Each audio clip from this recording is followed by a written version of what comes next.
Лошото състояние на стадион Тодор Диев на футболен клуб Спартак Пловдив. Собственост община Пловдив.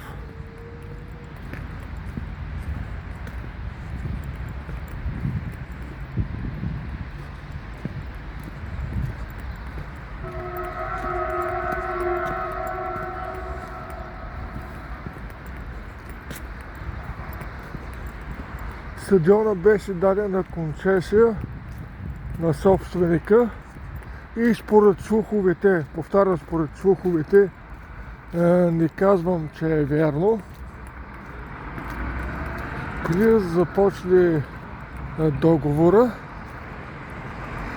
преди да почне строежа на стадиона и да се ремонтира и да не е в това окаяно състояние,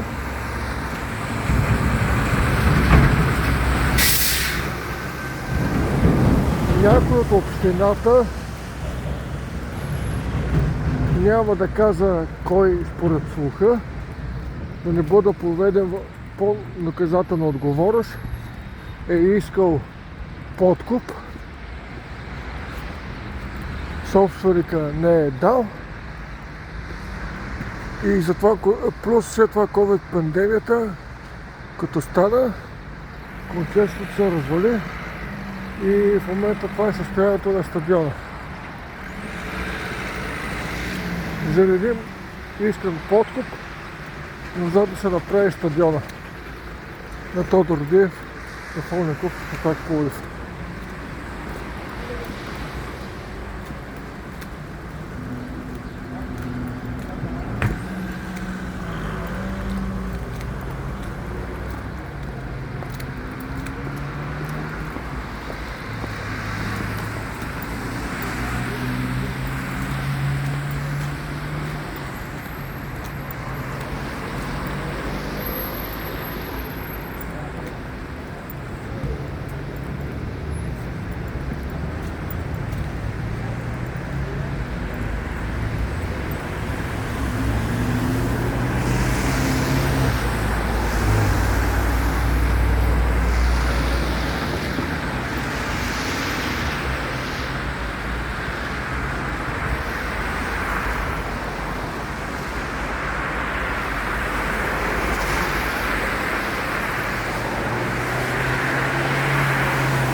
Това е първият стадион на Ботев Пловдив.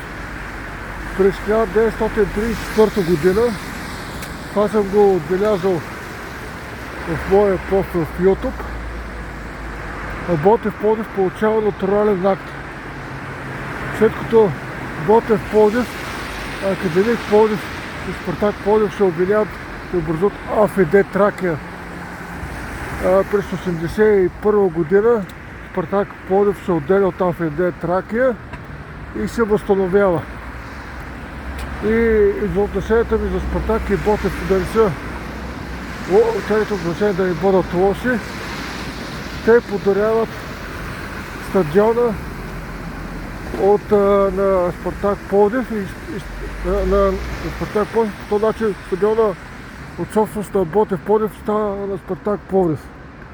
Те това го правят, тъй като в това време стадиона в колежа се строеше и беше до 1-2 години след това щеше да бъде готов и те вече имаха друг стадион, защото те се отказаха от този свой първи стадион и го подаряват на Спартак Пловдив.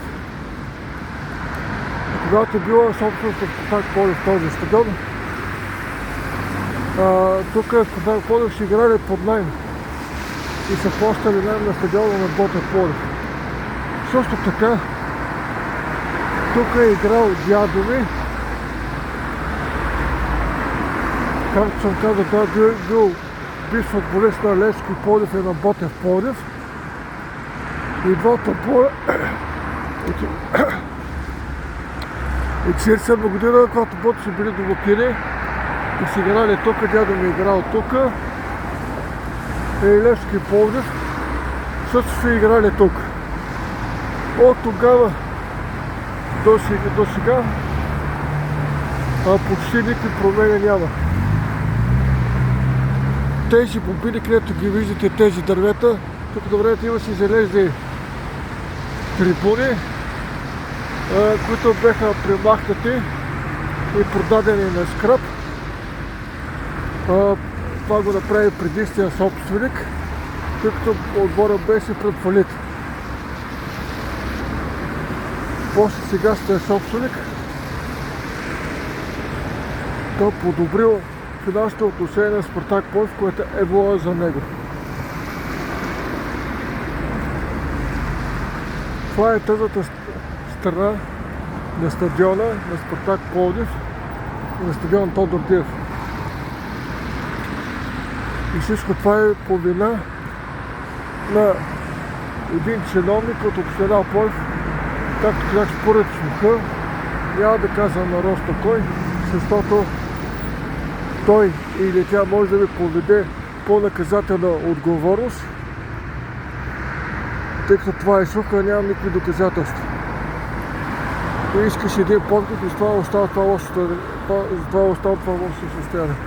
За стадиона се прави тунела под централна гара, където доминават колите между Васил Априлов и булевард Македония. Довиждане до скоро.